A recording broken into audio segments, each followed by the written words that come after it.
നമ്മൾ അധികമാർക്കും അറിയാത്ത ഒരു സ്പോട്ടാണ് എറണാകുളം ജില്ലയിലെ പറവൂരിലുള്ള ഈ ജൂത സ്ട്രീറ്റും ഈ ജൂതപ്പള്ളിയും. ഈ ജൂതപ്പള്ളി ഇന്ന് മ്യൂസിയമായിട്ട് സംരക്ഷിച്ചു പോരുകയാണ്. ഇന്ന് തിങ്കളാഴ്ചയായതിനാൽ ഈ മ്യൂസിയം അവധിയായിരുന്നു. അതുകൊണ്ട് എനിക്ക് അകത്തെ കാഴ്ചകൾ എടുക്കാൻ സാധിച്ചില്ല.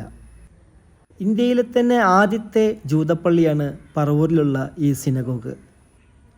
ക്രിസ്തുവർഷം 1165 ഈ സിനഗോഗ് സ്ഥാപിച്ചത് എന്നാണ് ചരിത്രം പറയുന്നത്. കൊടുങ്ങല്ലൂരിൽ നിന്ന് പറവൂരിലേക്ക് പോകുമ്പോൾ പറവൂർ മാർക്കറ്റിന് അടുത്തായിട്ടാണ് ഈ ജൂത സ്ട്രീറ്റും ഈ ജൂതപ്പള്ളിയും സ്ഥിതി ചെയ്യുന്നത്. പുരാതനമായ വീടുകൾ ഇന്നും അതേപടി ഇവിടെ നിലനിൽക്കുന്നുണ്ട്.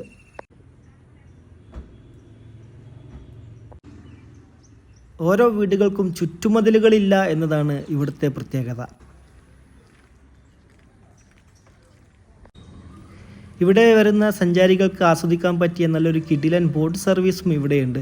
എന്തായാലും ഫാമിലിയോടൊക്കെ ഒത്ത് വരാൻ പറ്റിയ ഒരു കിടിലൻ സ്പോട്ടാണ് പറവൂരിലെ ഈ ജൂത സ്ട്രീറ്റും ഈ സിനഗോഗും. എറണാകുളത്തേക്കൊക്കെ വരുന്നവർ തീർച്ചയായിട്ടും കണ്ടിരിക്കേണ്ട സ്ഥലമാണ്. എന്തായാലും തിങ്കളാഴ്ച ആയതിനാൽ കൂടുതൽ കാഴ്ചകൾ എനിക്ക് ഉൾപ്പെടുത്താൻ സാധിച്ചിട്ടില്ല. മറ്റൊരു വീഡിയോയുമായിട്ട് കൂടുതൽ ചരിത്ര കഥകളുമായിട്ട് ഞാൻ മറ്റൊരു വീഡിയോയിൽ വരുന്നതാണ്. താങ്ക്